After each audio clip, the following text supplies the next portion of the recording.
19세기 이후로 많은 사람들이 지구상에 존재하는 생명체들을 관찰을 본격적으로 했습니다. 그래서 동물, 식물들 쭉 관찰해 보니까 하나의 큰 흐름이 있었는데, 그것은 환경에, 변화되는 환경에 잘 적응하는 동물이나 식물은 번창했고, 환경에 적응하지 못하는 그런 동식물들은 존속할 수가 없었다. 환경에 잘 적응하는 무리가 번창했고, 또 환경에 따라서 자신의 신체와 능력을 발전시켜 나갔다. 이것이 어떤 생명체 전체의 큰 흐름, 이런 것을 적자생존이라고 말을 합니다. 환경에 잘 적응하는 존재가 생존할 수 있었다. 이것은 만고불변의 법칙인 것 같습니다. 요즘엔 또 적자생존을 다른 의미로 전혀 엉뚱하게 또 해석을 하죠. 적는 사람이 생존한다. 적지 않으면 죽는다. 그만큼 우리의 모든 사람은 어떤 정보나 지식을 오래 간직할 수 없다는 것을 직시하는 것이고요.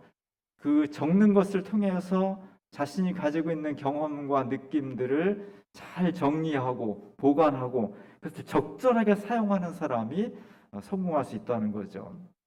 우리도 요즘 성서 일과를 쓰고 있습니다. 하나님의 말씀을 듣는 것으로만 끝나는 것이 아니라 직접 적음으로써 그것이 내 속에 더욱더 깊이 인식이 되고, 그것을 통해서 우리의 삶이 말씀에 더 가까이 가는 굉장히 중요하고 효과 있는 방법이라고 생각을 합니다.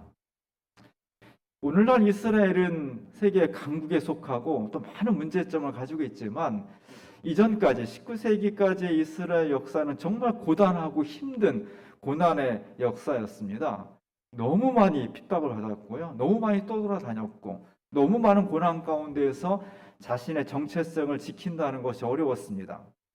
그럼에도 불구하고 그들이 오늘날 세계를 움직이는 그런 강력한 힘을 가지고 있었고, 흩어지지 않고 존속할 수 있었던 것은 여러 가지 이유가 있지만, 그 중에 중요한 이유는 기록의 문화입니다. 그들은 3000년 전부터 기록을 하기 시작했고요. 그리고 그것을 집대성에서 오늘날 구약 성경이라는 방대한 저수를 만들어냈습니다. 그 기록을 삶에 늘 가까이 하고, 그 기록을 통해 자신을 돌아보고, 그들이 어디로 가야 될지를 길을 정하는 중요한 방편으로 삼았습니다. 그것이 이스라엘이 가지고 있는 위대한 힘의 원천입니다. 오늘 우리는 행복한 소식을 많이 듣습니다. 세계 어느 나라 가든지 한국의 문화가, 한국의 정신이 온 세계 사람들을, 젊은이들을 열광시키고 있고요. 한국이라는 분단 국가, 정말 50년 전에 하더라도 너무너무 가난하고 저개발 국가의 나라가 온 세계 사람들을 사로잡는 그런 한류 문화의 핵심을 가지고 있습니다.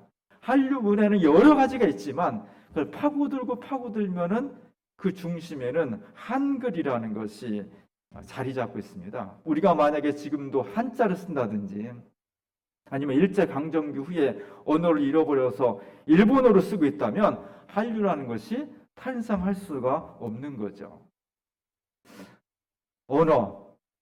언어는 말과 글로 이루어져 있는데, 말이 뱉어지는 순간 허공에서 흩어져 버립니다.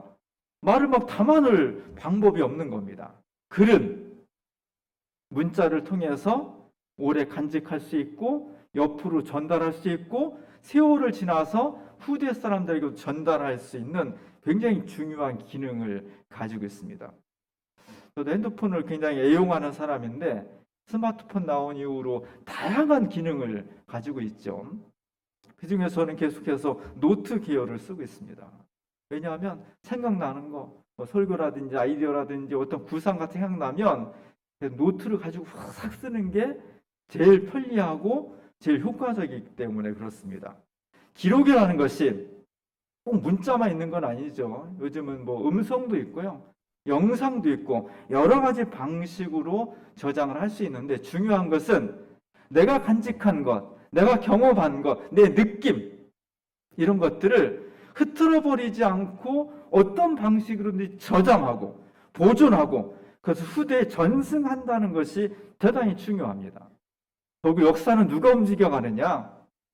집단 지성을 통해서 자신들이 가지고 있는 경험과 역사를 보존하고 후대에 전승해서 그것을 기반으로 해서 세계 문화를 선도해 가는 것. 이것이 역사의식이고요. 이 역사의식이 없는 나라는 세계를 만들어 갈 수가 없는 것입니다. 그만큼 개인의 경험, 개인의 기록과 집단의 기록이 우리의 삶과 역사에 너무너무나 중요하다는 것을 우리가 확인할 수가 있습니다. 1990년대에 컴퓨터가 굉장히 많이 보급이 됐어요. 저도 초창기에 컴퓨터를 샀는데 처음에는 다 데스크탑이었습니다. 그리고 얼마 있다가 노트북이 나왔고요. 2001년도에 MS사에서 새로운 형태의 컴퓨터를 하나 만들어냈습니다. 기록도 하고 또 비디오도 볼 수 있고 책도 볼 수 있는 저런 평면의 사각형, 이 사각형의 그 모양의 컴퓨터를 태블릿 PC라고 말합니다. 태블릿이라는 것은 사각형 평면의 판, 서판 그런 뜻을 가지고 있거든요. 오늘 제가 주보에 실로암 서판이라는 것을 실었습니다. 사실 아시리아가 지금부터 2700년 전에 유다를 침략해 들어왔습니다. 엄청난 대군이었고요. 그 이스라엘의 풍전등화 같은 어려움 속에서 예루살렘이 봉쇄를 당했을 때 어떻게 이것을 극복해 나갈지 굉장히 고민이 많았습니다. 우리가 히스기야 왕 시대 때인데 히스기야 왕은 이 위기를 극복하기 위해서 이겨내기 위해서 어떤 방법을 썼냐? 성 안에 있는 사람들이 이겨내려면 무엇보다도 물과 식량이 중요했기 때문에 물을 끌어다 대는 것이 핵심이었습니다. 그래서 저 바깥에 있는 기혼샘이라는 샘 수원지에서부터 물을 끌어다가 이스라엘 예루살렘 성내를 관통해서 나아갈 수 있도록 실로암 연못까지 나아갈 수 있도록 그런 길을 만든 거예요. 그 길이 쉽지가 않았습니다. 거의 500m 정도 되는 길이었으니까 저 길을 수로를 만들어 가지고 물을 끌어다 대는 것이 대단히 어려웠습니다. 지금은 우리나라가 터널을 엄청나게 잘 뚫는 나라고요. 우리나라 터널 기술이 세계적인 기술입니다. 그러나 2700년 전에 무슨 포크레인도 없었고 정확한 과학기술도 발달하지 않은 가운데에서 이쪽 끝에서 저쪽으로 연결하는 수로를 만든다는 것은 대단히 어려운 것이었고요.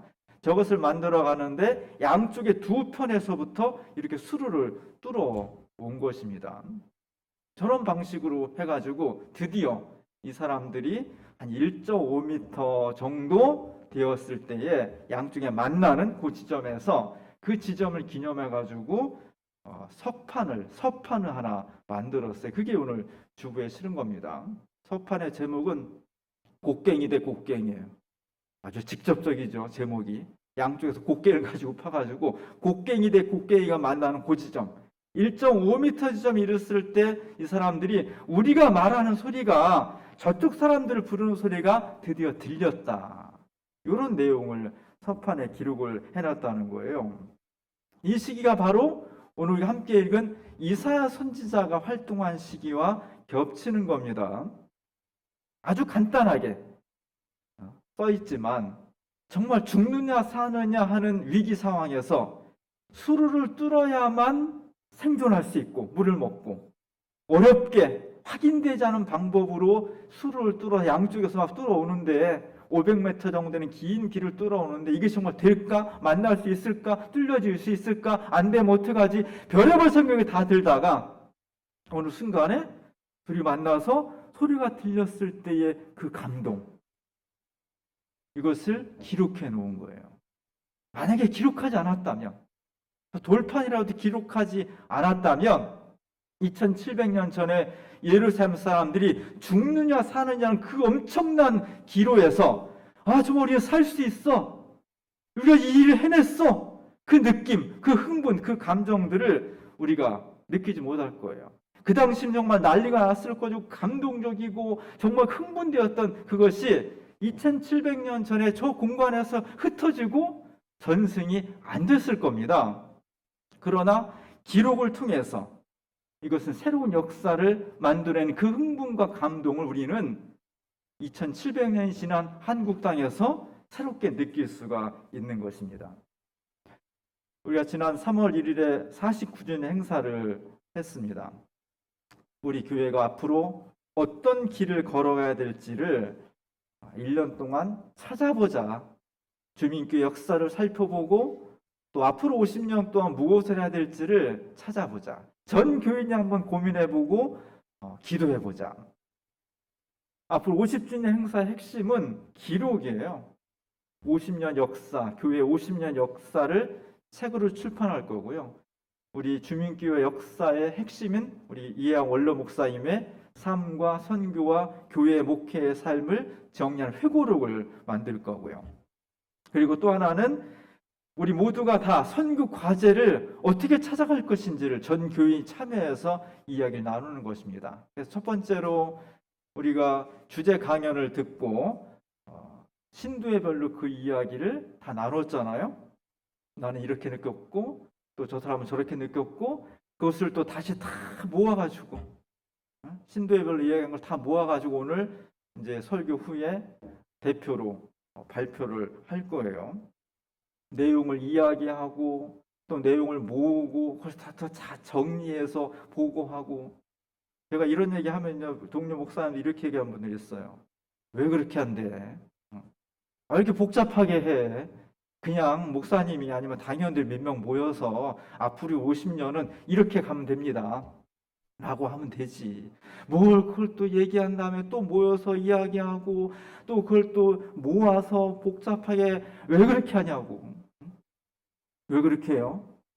이런 과정을 통해서 주민교회의 앞으로 나아갈 방향을 정하는 것은 남의 이야기가 아니라 바로 내 이야기가 돼야 되고 그 기록을 우리가 함께 공유하고 남김으로써 우리 교회의 현재와 미래를 새롭게 만들어가는 중요한 동력으로 삼기 위함입니다.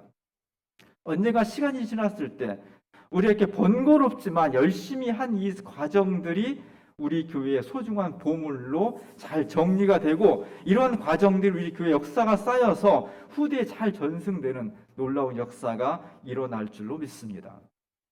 오늘 본문에서 하나님께서는 이사야 선지자를 통해서 딱 한 가지를 우리에게 명령을 해주고 있습니다. 오늘 8절에 보면 이제 가서 백성 앞에서 서판에 기록하며 책에 써서 후세에 영원히 있게 하라. 기록하라는 거예요. 서판에 기록하고 책에 쓰라는 겁니다. 같은 이야기를 강조하는 거예요. 하나님께서 말씀하신 것이 그냥 공중에 흩어지게 하지 말라는 겁니다. 지워지지 않도록 기록해서 그것을 후세에 전승하도록 해라. 이걸 아주 강조를 해주고 있습니다.